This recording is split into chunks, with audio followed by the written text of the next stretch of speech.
I've been driving for Uber for a few years now. Late night shifts are my preference. Quieter roads, better tips, but there's a cost.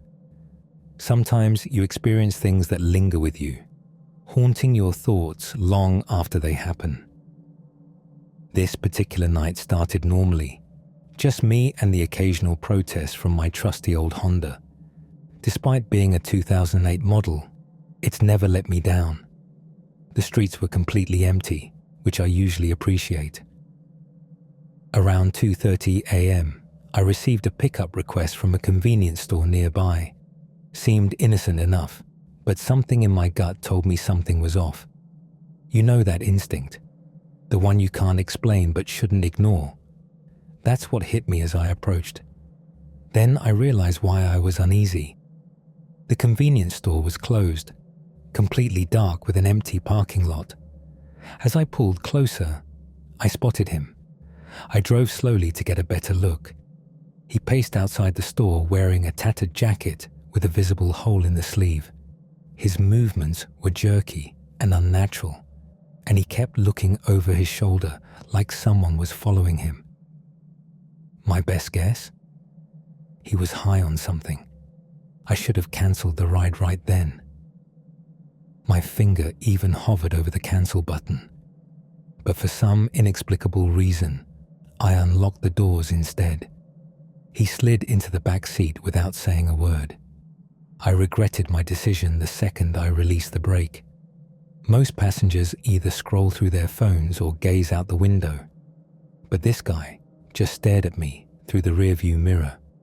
Not blinking, not looking away, just staring with what seemed like anger in his eyes.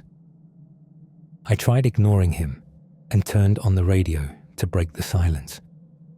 I don't even remember which station was playing, but he immediately snapped at me to turn it off.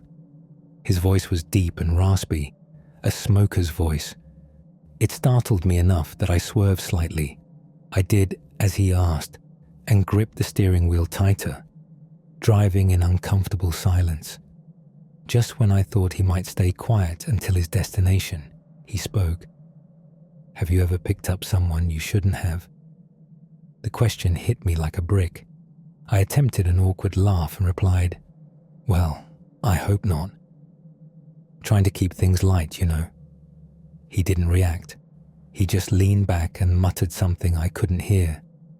Then he started rambling about being a former Uber driver who quit after some punks stole things from his car. He slurred his words, making it difficult to understand everything. But I got the gist. What disturbed me most was his smile. He grinned throughout the entire story. Who smiles while talking about something like that? He concluded with, "It's funny how much trust you put in someone sitting right behind you." That's when I started viewing him as a genuine threat, rather than just some drugged-up passenger. Unfortunately, there wasn't much I could do. My pulse quickened as I kept my eyes fixed on the road, my mind racing. I glanced at the GPS like it was my lifeline, but he wouldn't stop talking, sometimes concerning things, sometimes complete gibberish. Eventually, he began apologizing to someone, though I don't think it was me. He started saying he'd done something terrible and that he was a bad person. He repeated, "I didn't mean it" multiple times, followed by frantic apologies. I remained silent, afraid my response might provoke him. We were just minutes from his destination when he suddenly yelled that I'd missed a turn. I hadn't. The GPS clearly showed we were on the correct route, but I slammed on the brakes anyway, out of fear. He demanded I pull over, so I did, my hands trembling. As soon as I shifted into park, headlights appeared behind us, a police car. I said a silent prayer as it crept down the road, its spotlight briefly sweeping over my vehicle. The man in my backseat slouched down, trying to stay hidden. I watched in the mirror as he lay almost perfectly flat, eyes closed. I quickly faced forward before he caught me looking. He remained in that position for an uncomfortably long time. When he finally lifted his head, he told me I'd gotten lucky. Before I could respond, he opened the door and disappeared into the night.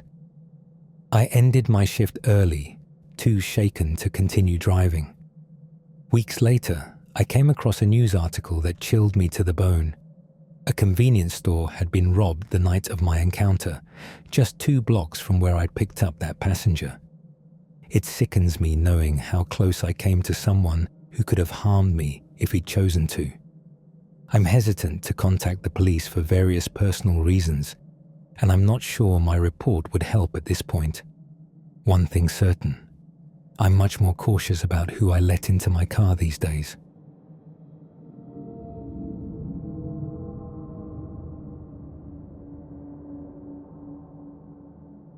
I used to live in the city. The urban lifestyle seemed perfect for me, until a traumatic experience left me unable to tolerate even the smallest sounds. I developed what my psychiatrist called a rare case of phonophobia. That pins and needles feeling you get when your foot falls asleep. Imagine that in your chest, constantly present, like your body was bracing for something that wasn't coming. Every car horn or slamming door felt like an electric shock to my system. I couldn't continue living that way.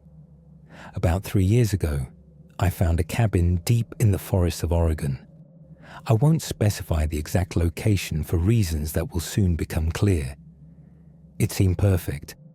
Few neighbors, no traffic, minimal cell service.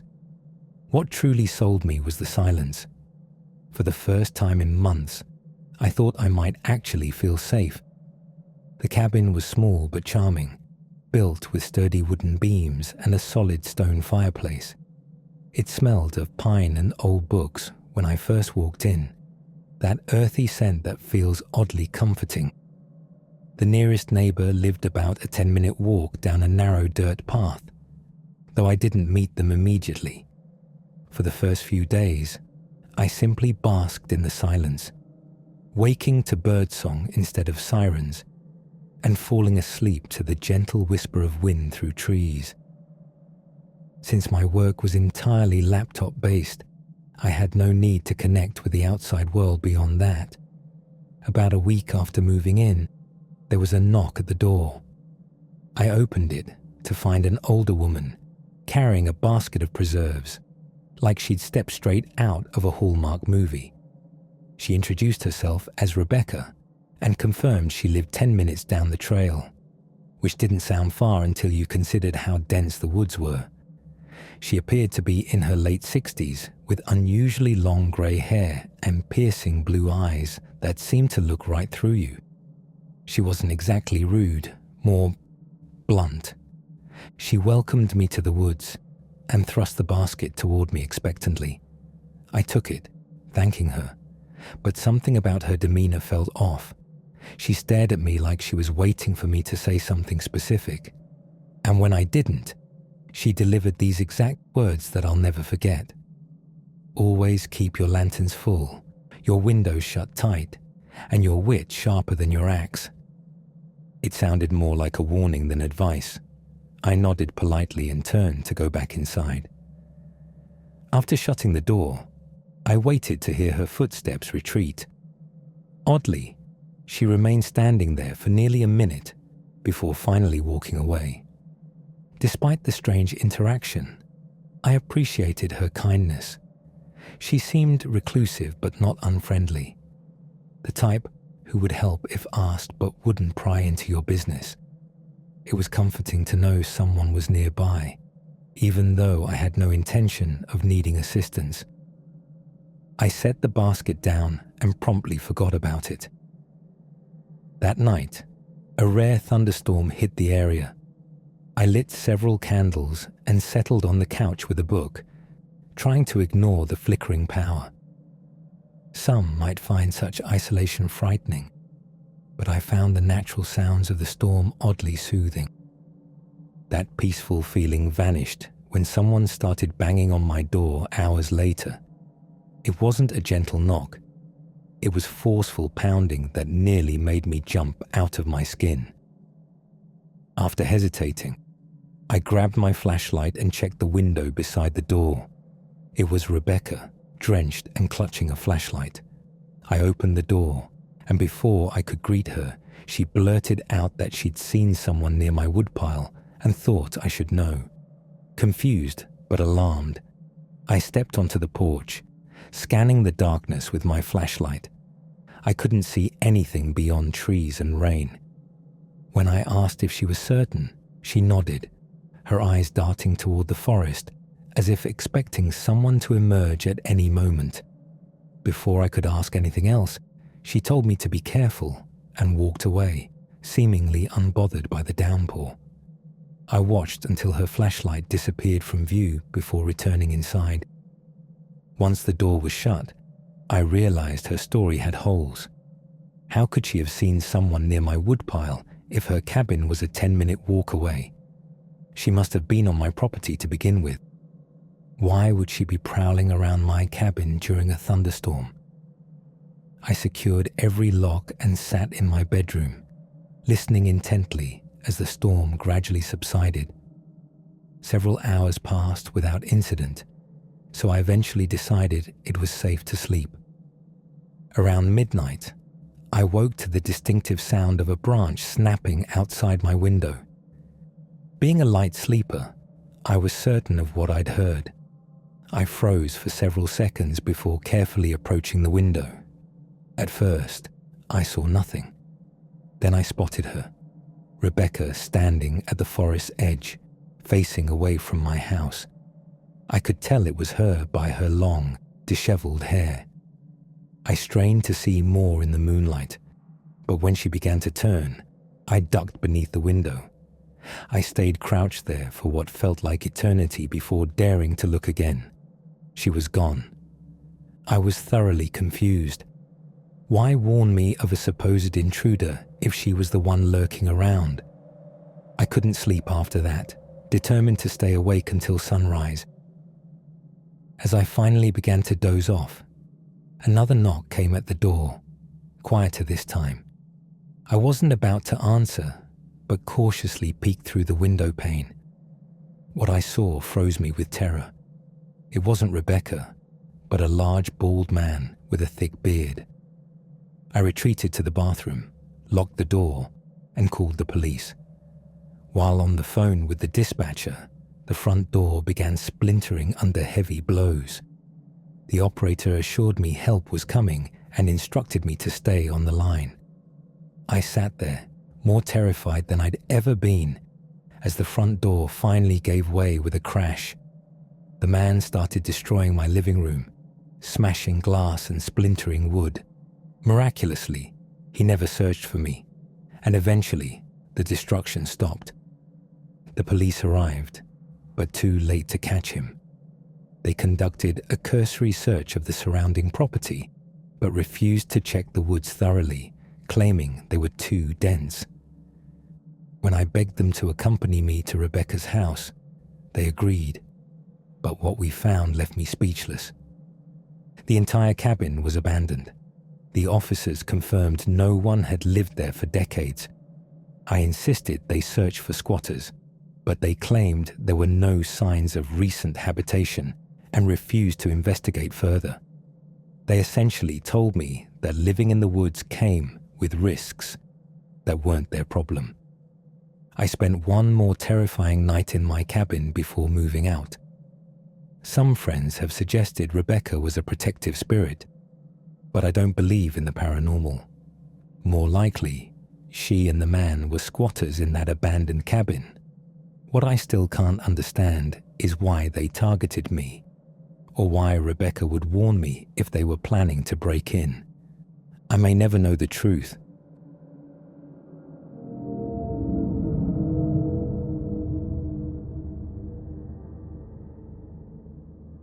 My name is Ryan.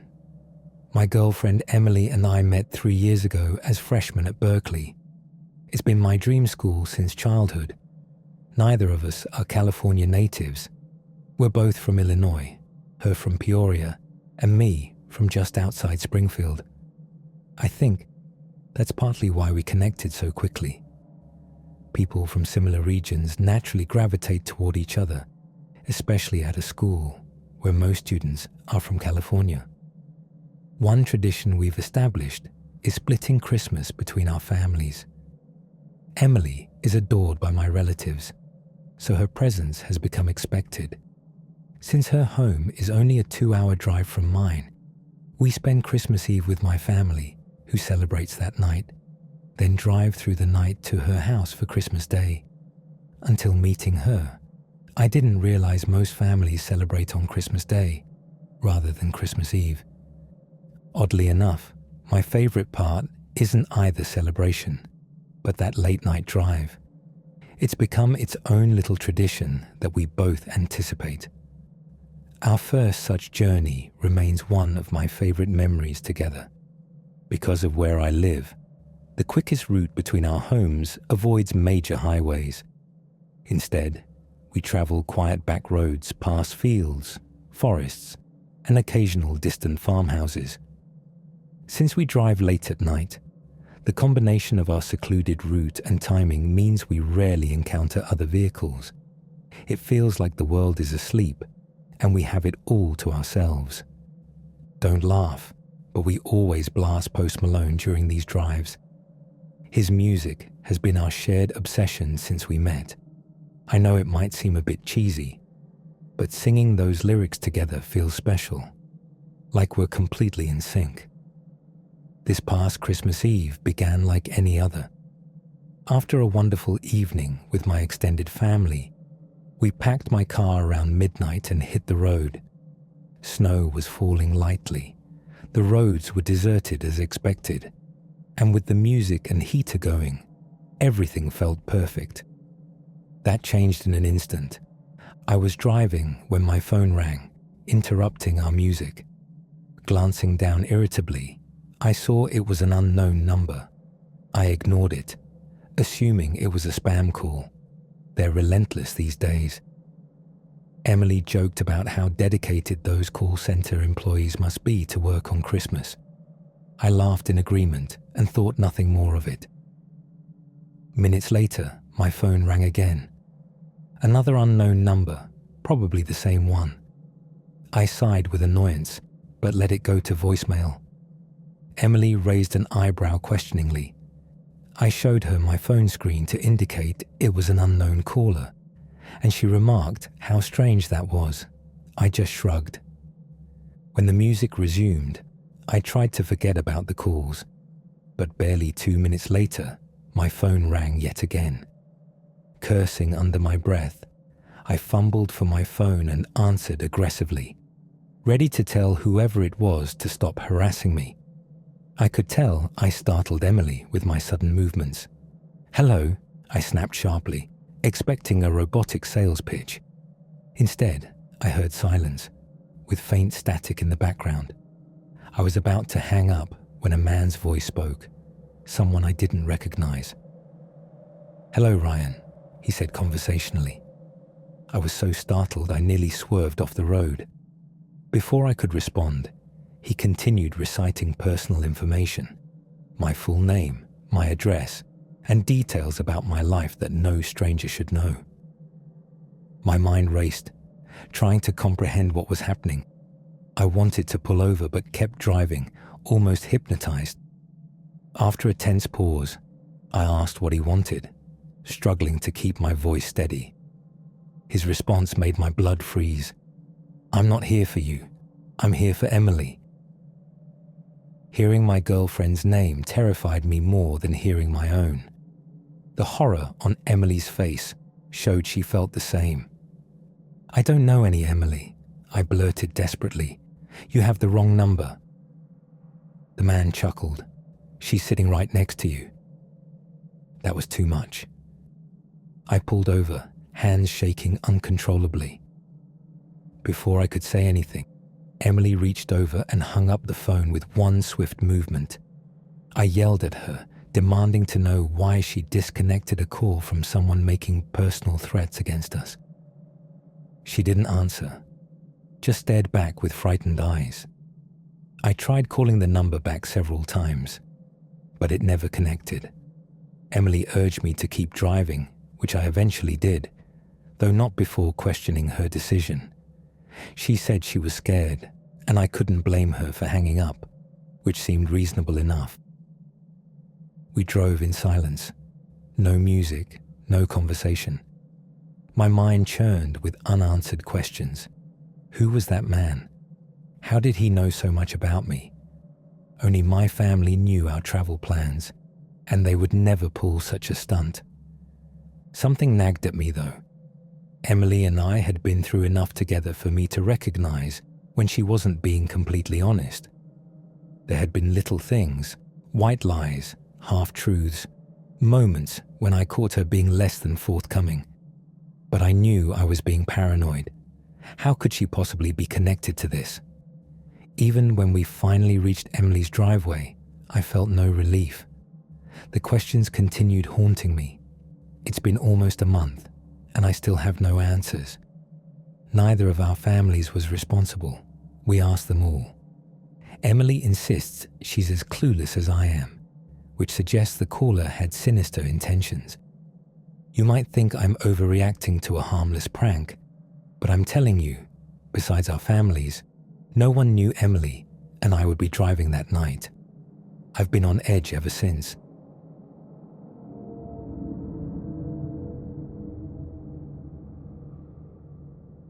I'll get straight to the point. My middle son, Tyler, is finishing his senior year at university. He's generally a good kid, though I'm a bit irritated with him right now. He just asked me for money to fund a spring break trip to Maui with his fraternity brothers, which caught me off guard. Like I said, he's a good kid, and I want him to enjoy his youth, but something about the way he asked rubbed me the wrong way. His mother has been struggling with depression lately, and it would have meant a lot to her to have him home. But I suppose he's more interested in getting drunk on a beach with his friends. I can't really blame him, though. I was exactly the same at his age. I see a lot of myself in that boy. The whole thing actually got me reminiscing about my own college days and reminded me of something I haven't thought about in decades. A story I'm about to share. Funnily enough, Tyler's the one who introduced me to this forum, so maybe he'll get a kick out of this if it gets read. I attended Barrington University, class of '85, something I'm still proud of to this day. It was and remains one of the most prestigious business schools in the country, and I took that reputation seriously. I worked hard, though I had my share of fun too. It was a different era back then. Many of my classmates were wild, Wall Street crazy types, but I tried to avoid getting swept up in all that. During my junior year, though, I did something impulsive. I was dating a girl named Carmen Vega, whom I remember fondly. Sometimes I wonder how differently my life would have turned out if I'd chosen to pursue things further with various girlfriends, including her. Instead of heading home for spring break as I usually did, Carmen convinced me to visit her family in Costa Rica.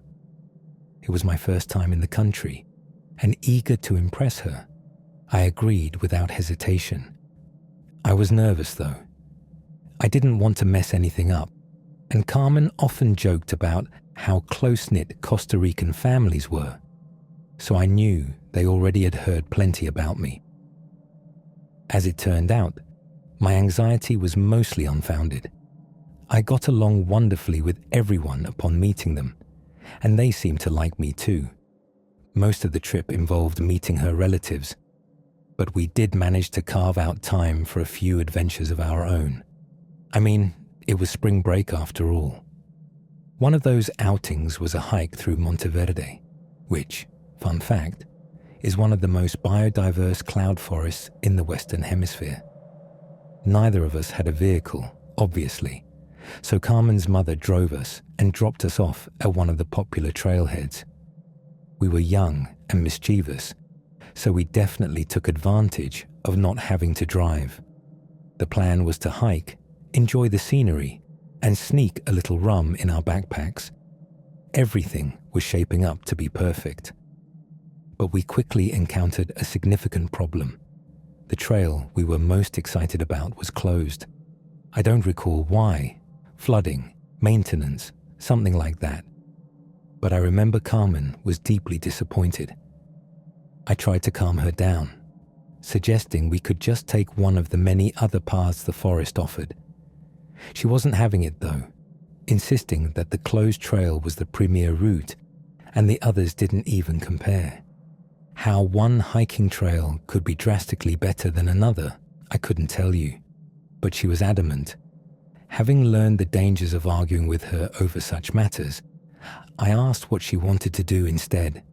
She suggested we hike the closed trail anyway. Like I said, I was somewhat rebellious back then, as was she. So when she proposed the idea, I was on board. We'd come all this way. Some rule wasn't going to stop us. She gave me a look, and that was all it took. We made sure no one was around, slipped past the barriers, and started up the trail, laughing like idiots. At first, it was exactly what we wanted, better even. It felt like we had the entire forest to ourselves, which was especially remarkable given how popular this trail would have been otherwise. Imagine visiting a world-famous natural site, except you're the only ones there. That kind of exclusivity is impossible to come by. We hiked for quite a while, passing small waterfalls and admiring the beauty of the forest. And yes, we were drinking, not excessively, just enough to feel a pleasant buzz. It was incredibly fun, I have to admit. But then, out of nowhere, Carmen screamed and jumped back, nearly knocking me over. That instantly put me on high alert, though I didn't immediately see what had frightened her. I looked around frantically until I spotted it. A little further down the path was what appeared to be a freshly decapitated coati. Let me repeat that. It was a coati, a large one, and its head seemed completely missing. I told Carmen to stay where she was and approached the carcass myself, hoping it was maybe a stuffed toy or something. It wasn't. I inspected it without getting too close and confirmed my initial thought. Its head had been cleanly sliced off. The cut was too precise for it to have been anything other than a knife wound, which was deeply disturbing. The worst part was that the body hadn't started decomposing yet, meaning it probably hadn't been there long. Carmen was shaking. I was mostly in shock. I tried to reassure her with something foolish like how crime in a national forest was unlikely, even though I couldn't explain it myself. I put my arm around her and guided her past the body, trying to block it from her line of sight. All I could think about was putting significant distance between us and that poor, lifeless creature. We walked in silence for a while, and although we had moved away from the coati, I could tell the moment was gone.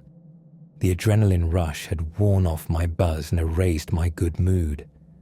As bad as I felt, though, Carmen was clearly more shaken, and I couldn't imagine she was enjoying herself at all anymore. She said she wanted to stick to our original plan of hiking the entire trail to the other side, but it was obvious she didn't want to be in that forest anymore.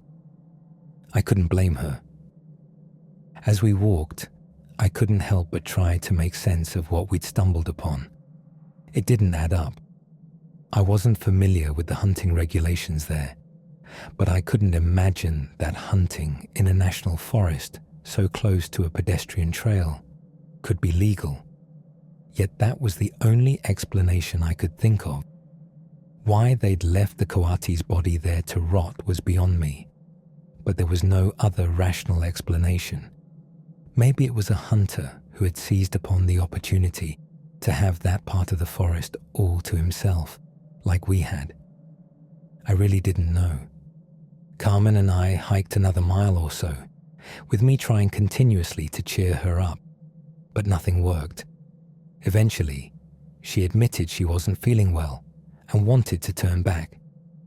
I didn't argue, though I was definitely dreading having to walk past that spot again, mostly because I wasn't sure how it would affect her I just wanted her to feel comfortable. We retraced our steps, and I could tell we were approaching the spot where the coati had been. I told Carmen to keep her head down so she wouldn't see, and she complied. I braced myself as we turned the final bend, but when the spot came into view, the coati was no longer there. Someone had moved it. My heart began racing, and I instantly started scanning nearby trees, terrified that someone was hiding among them. I was not prepared for what came next. Instead of spotting a person, I noticed something hanging from one of the trees. It was the coati, strung up with thin rope, its paws tied together. There was a sickly green liquid dripping from its body that hadn't been there before, and it was rotating slowly in the breeze. I couldn't help but curse loudly when I saw it, which caused Carmen to look up. As soon as she saw it, she let out a blood-curdling scream of pure terror. Before she could freeze up, I grabbed her wrist and yelled at her to run. We took off sprinting down the trail, trying not to trip over roots and rocks. I let her go in front of me and kept looking over my shoulder, half expecting someone to be following us. Instead, a deafening scream rang out from somewhere behind us. A woman's scream, absolutely terrifying. It sounded like the kind of scream someone being attacked would make. I felt Carmen's body jolt mid-stride, and for a second, I thought she was going to collapse. She let out a panicked sob and tried to push herself to run faster, but she was already breathless. I maintained my grip on her wrist, practically dragging her along as she slowed down. We couldn't stop. My own chest was burning, but we needed to keep moving. Eventually, Carmen could barely run anymore, so we had no choice but to slow to a fast walk. I turned around completely and started walking backward, keeping my eyes locked on the trail behind us. I was bracing myself for a confrontation. Something had strung up that coati. Something had caused that scream. I was 100% sure I'd see someone charging toward us any second, but nothing ever materialized. The trailhead finally came into view, and for a brief moment, I thought we were in the clear. Then I saw someone standing near the barriers, watching us. It was a park ranger with his arms crossed, clearly annoyed. As soon as we slipped past the barriers, he started berating us about breaking the rules, threatening to kick us out and ban us for life. But then he got a good look at Carmen, who by that point was both sobbing and physically exhausted. I told the ranger everything, not omitting a single detail. He took it very seriously, instructing us to accompany him. We were taken to a small ranger station near the parking area, where a supervisor was waiting. I had to recount the story again, then again when they called the police. Carmen didn't say a word. Eventually, her mother arrived, and we left, still shaking. I never heard anything about what the authorities found, or if they even bothered investigating. Carmen's family might have heard something, but we broke up the following summer and lost contact, so I wouldn't know. I haven't thought about this experience in a long time, but it remains just as unsettling as it was all those years ago. I think the most disturbing aspect was that scream, because we never saw anyone else on that trail, and I have no idea who it belonged to.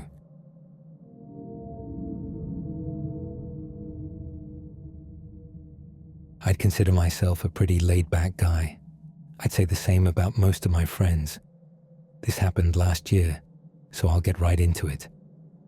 Spring break was supposed to be just me and my friends Ethan, Sophie, and Olivia, camping on a secluded beach in Florida. No crowds, just stars and waves. We arrived late, later than planned. We parked in the nearest lot and began walking toward the shore. The place was eerily quiet.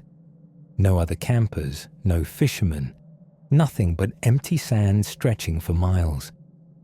According to Olivia, who was familiar with the area, Locals sometimes use that section of beach for overnight fishing, but that night it was deserted. It wasn't completely dark yet, but the sun had started setting, so we needed to set up camp quickly. Ethan and I began pitching the tents. Since I had driven, I'd brought my dog Diesel with me. He was a Rottweiler who loved the beach, so we all enjoyed watching him run and roll around in the sand. At one point, Sophie noticed a vehicle in the distance, commenting that it had driven by twice already. I turned to look. An old, beat-up SUV slowly rolled past on the narrow access road that ran parallel to the dunes. The road was little more than a strip of packed sand just wide enough for one car. On one side was the beach where we were, and on the other was a line of dense shrubs. You couldn't really see the main roads from our position. The car drove by and eventually disappeared down the road. The four of us shrugged it off and returned to setting up. By the time we finished, we decided to crack open a few beers and relax in a circle. The girls drank hard seltzers instead of beer, which we teased them about. It was almost completely dark by then.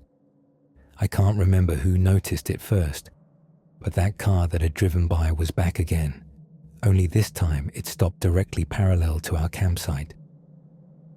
The driver's door opened and a man got out. I could tell it was a man because he was quite tall, though I couldn't distinguish any features of his face in the darkness. He began walking toward us, and the girls grew nervous. Ethan and I told them not to worry and stood up to intercept the man before he could reach our camp. Diesel was already on high alert, so I instructed him to come with us. As we got closer, I started to notice the man was walking oddly. There was a slight limp, and he nearly stumbled several times. When we got close enough, Ethan said, "How's it going, man?" Trying to keep things casual. The guy didn't waste time with pleasantries. He immediately declared, "You're on my property." He slurred his words slightly, and I figured he was intoxicated. I explained that we thought the beach was public land. Keep in mind, it was highly unlikely that some random guy owned this beach. There were no private property signs anywhere. After I said that, the man didn't respond. Instead, he pulled out a knife. Diesel started growling in response to the man's threatening body language, which honestly should have scared him off, given how intimidating Rottweilers can look. But he didn't budge. Instead, he suddenly lunged toward us with his knife outstretched. Diesel charged at him and jumped to attack his arm that was holding the knife, causing him to fall to the ground. I yelled, "No," at the top of my lungs, as I didn't want my dog to get stabbed, but Diesel managed to make the man drop the knife. The attacker screamed in pain as Diesel bit his arm. I whistled for Diesel to back off, and he listened, running back to my side but keeping his eyes fixed on the man, who was now writhing in pain on the ground. Eventually, the man got up and started running back toward his car. Ethan and I rushed back to the girls, explaining everything that had happened. By the time we finished, the SUV had driven off.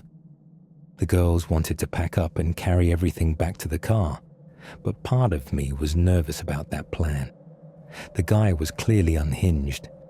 There was no telling what he might do, and I wasn't keen on walking in darkness with my hands full of camping gear. Olivia made a valid point, though, saying he might return with a firearm or something worse. I told Sophie to call the police and explain our location and what had happened. Once the police were close by, the four of us started walking toward the parking lot with our belongings. Diesel remained on high alert, and honestly, the only reason I felt even remotely safe was because of him. I noticed flashing lights ahead near my car and felt relieved. The officer stepped out to take our statements, and I was horrified when he quickly pointed out that my car's tires had been slashed. The officer unholstered his weapon and told me to unlock the car, which I did. He checked the trunk, but thankfully it was empty, just a false alarm. The officer was kind enough to help with my tire situation. Thank God we brought Diesel with us that night. That guy was probably a drunken lunatic, but it could have easily turned into multiple homicides if he had gotten his way. Finding a nice secluded place to hang out is definitely awesome, but it obviously comes with significant risks.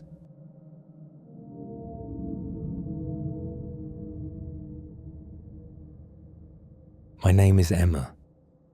My friend Jade and I had been looking forward to spring break for weeks. We were two broke college juniors desperate for a change of scenery, but neither of us could afford the classic trip to Cancun or Honolulu. We were restricted to somewhere in the continental US, preferably not too far away.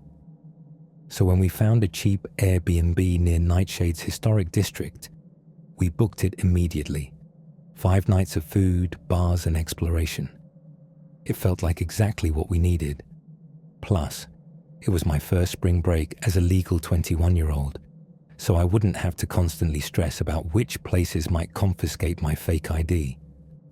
By the 3rd night, we'd settled into a routine, sightseeing during the day, hopping between restaurants and bars in the evening.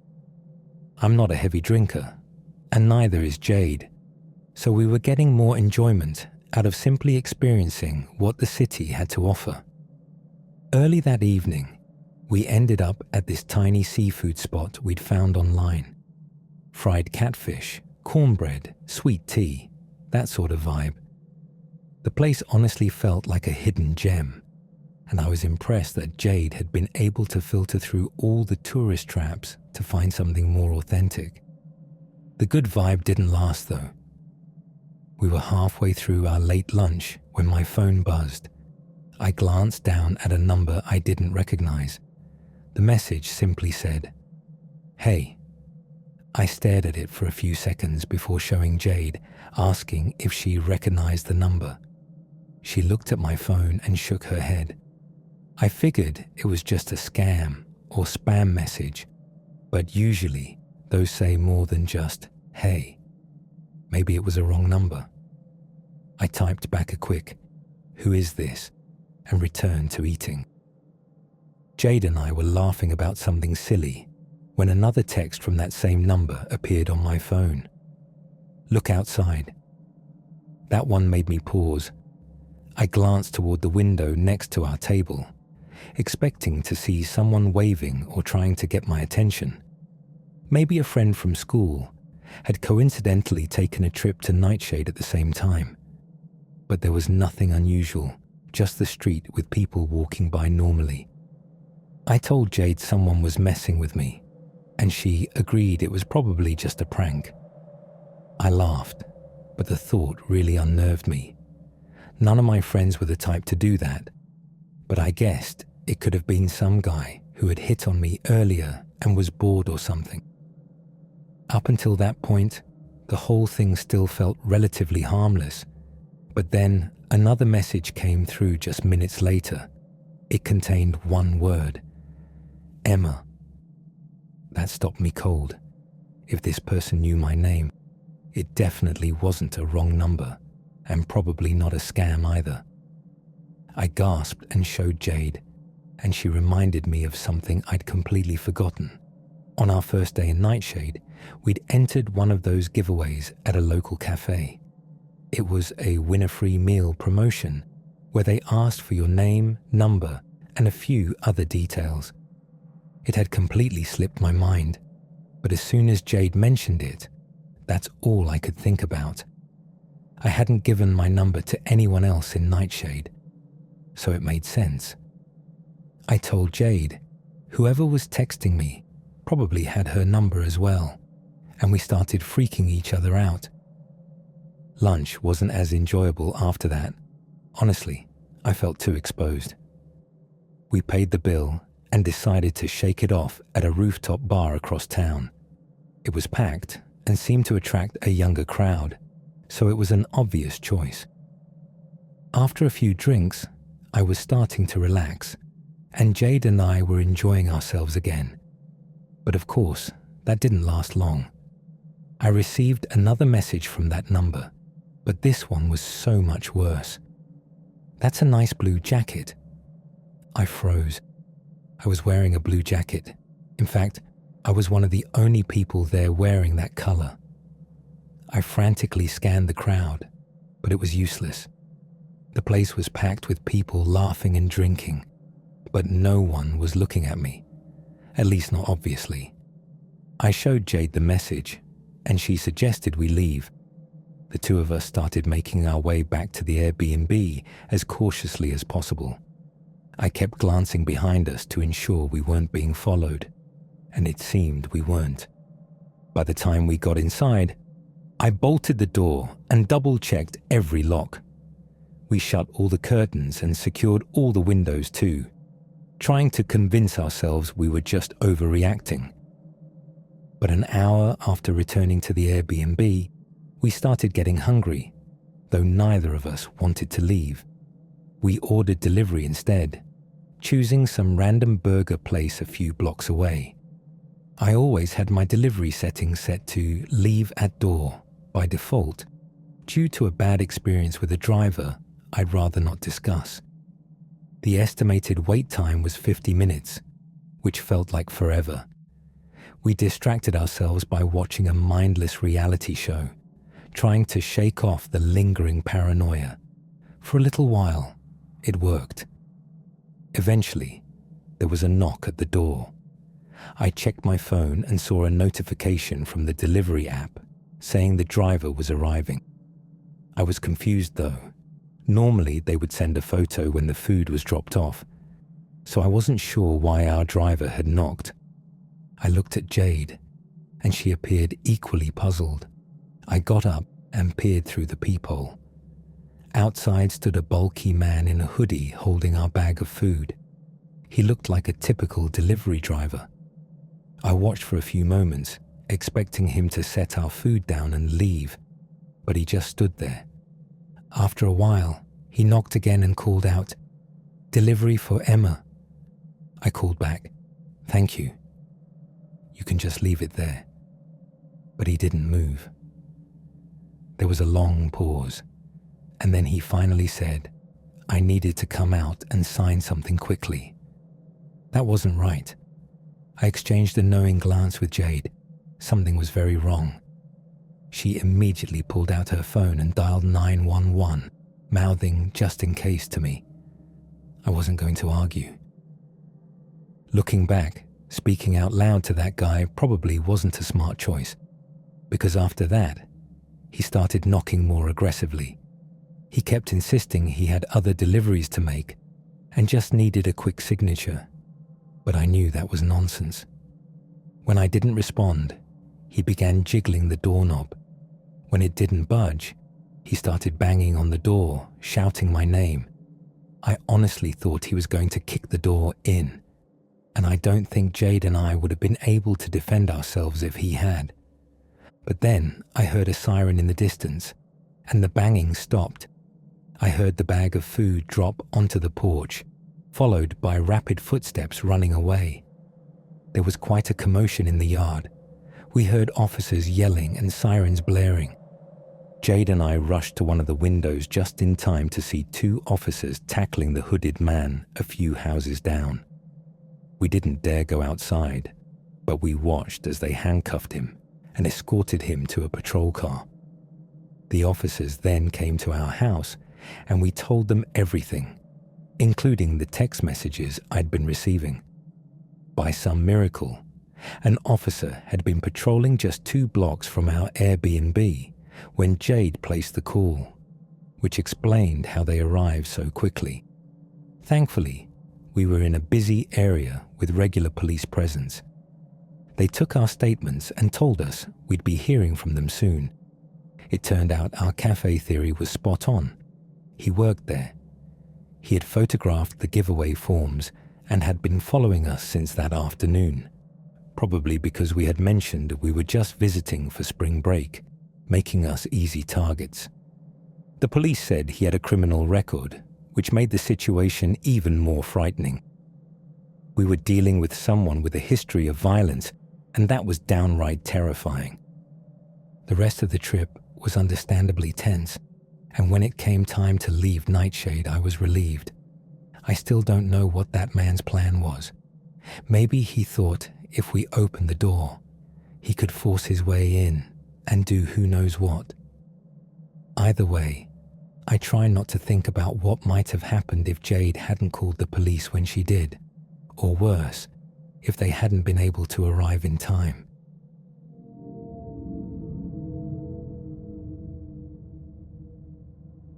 I'm Lucas. My friend Devon and I had been planning our spring break trip to Azure Bay for months. We were both 22, and it was our first time visiting this popular coastal destination. We booked a rental apartment in Palms District, about a 20-minute ride from the beach. We arrived on Thursday and planned to stay until Monday. Our flight landed pretty late on Thursday, so we just explored some nearby bars for the first night. Nothing too wild, just getting a feel for the area. The following day, we took a rideshare to Azure Beach for a proper beach day. We brought towels from the rental and just relaxed on the sand for hours. Several groups approached us throughout the day, but we politely declined their invitations to join them. There was one guy, though, who approached me specifically.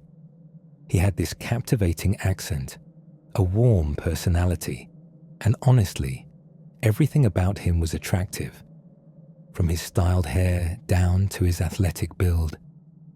He introduced himself as Tristan, asked about our evening plans, and requested my number. I gave it to him without hesitation. Then he continued walking down the beach. We watched to see if he'd stop to collect more numbers, but he didn't. He just walked away, checking his phone, and eventually disappeared from the beach toward the street. Devon seemed a bit envious that Tristan had focused his attention on me. Later that day, after leaving the beach and visiting a few bars, we left Azure Beach because the spring break crowds were getting overwhelming, just a bit too chaotic for our taste. We returned to our rental with drinks and snacks from a nearby store and relaxed in the backyard by the pool, listening to music on Devon's portable speaker while discussing our plans for the night. Around that time, I messaged Tristan, asking about his evening plans. He responded almost immediately, saying he and his friend didn't have anything scheduled yet, and suggested the four of us go out somewhere near Palms District. Devon jokingly asked if the friend was attractive, but I wasn't going to inquire about that. We arranged for Tristan and his friend to join us for drinks at our rental before heading out. They arrived around 8 p.m. The friend's name was Marcus, and surprisingly, he was just as handsome. I could tell Devon was pleasantly surprised. They brought their own drinks, left them on the kitchen counter, and we all enjoyed ourselves in the yard for about an hour. They seemed completely normal, and everything appeared to be going well. Eventually, we walked to a nearby bar, also in Palms District. I have to admit, Devon and I were already quite intoxicated, and Marcus and Tristan kept buying rounds of shots. Things became increasingly blurry. I wouldn't say I completely blacked out, but portions of my memory became foggy. At some point, Devon and Marcus moved to another area of the bar, presumably to get better acquainted, leaving me alone with Tristan for quite a while. Eventually, I needed to use the restroom, but before I left, I remember Tristan asking what I wanted for my next drink. I told him a vodka soda. When I returned from the bathroom, I witnessed something disturbing. Tristan was hunched over in a corner of the bar, clearly doing something suspicious. I approached from a different angle to get a better view and saw he had 2 drinks in front of him, but he was hovering over them as if tampering with my drink. Though intoxicated, my intuition immediately warned me to leave. I walked away without him noticing, heading to the other side of the bar to look for Devon, but she and Marcus were nowhere to be found. I hurried out of the bar and tried calling her repeatedly, but she never answered. Around this time, Tristan texted asking where I'd gone. I ignored his message. I texted Devon numerous times asking where she was and what had happened, and then finally warned her that I suspected Tristan had tried to drug my drink and that we should get away from these men. I started walking back to our rental. Devon finally responded, questioning why I thought he was drugging me. I explained that I'd seen him hovering over my drink, doing something to it. She replied, maybe he was just checking his phone. I tried calling her again, but she still didn't pick up. She texted instead, saying she was still with Marcus and preferred to text. I informed her that I'd already left and wouldn't be returning to the bar. I suggested she meet me at the rental instead, and she simply replied, I'll be back soon. Upon returning to the rental, I let myself in with the keypad code. The door automatically locked after about 10 seconds, as did the back door. I sat alone, drunk and worried about Devon, but also wondering if I had overreacted about the drugged drink. Maybe he really was just checking his phone. Either way, it was too late now. I was surprised that Tristan never attempted to contact me again after that initial text. The next thing I remember was the doorknob to the back door jiggling, followed by the electronic beeping of the keypad, then the error sound. I received a text from Devon asking me to open the back door. I approached the back door and called Devon's name through it. When she didn't answer, I tried calling her phone, but she didn't pick up. I received another text saying, hurry, open the door, he's coming. That's when I really started to panic. I yelled through the door, Devon, you're scaring me. There was no peephole or window to verify if it was really her. I begged her to answer me verbally, but she never did. There was a peephole in the front door, so I rushed there and looked through it.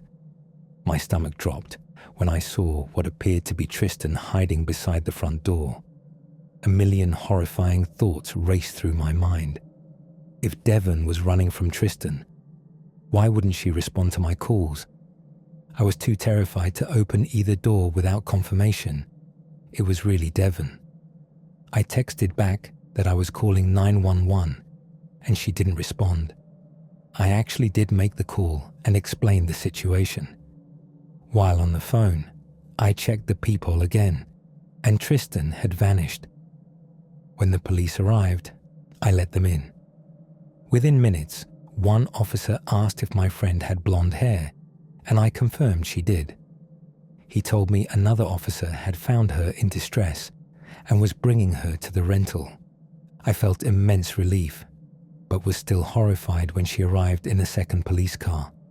She had clearly been crying and was extremely intoxicated. To the best of her ability, she explained that her phone had been stolen, and she'd been wandering the streets lost for over an hour until someone helped her call the police. All those texts I received from her number weren't from her at all. They were from Marcus, or whatever his real name was.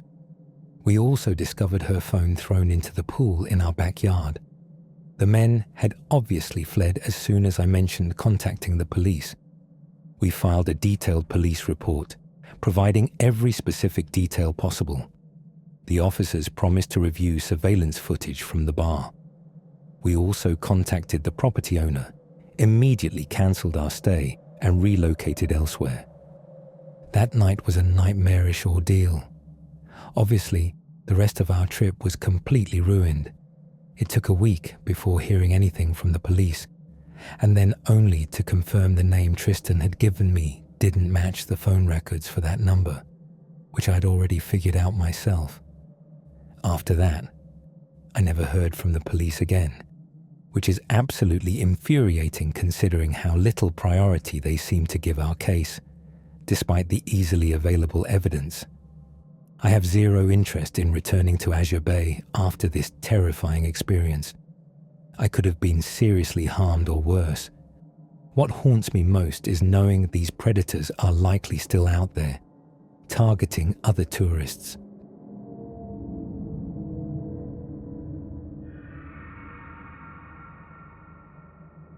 Hey guys, thanks so much for listening. If you enjoyed today's stories and want more scary stories like this, make sure to hit the subscribe button and turn on notifications so you never miss an upload.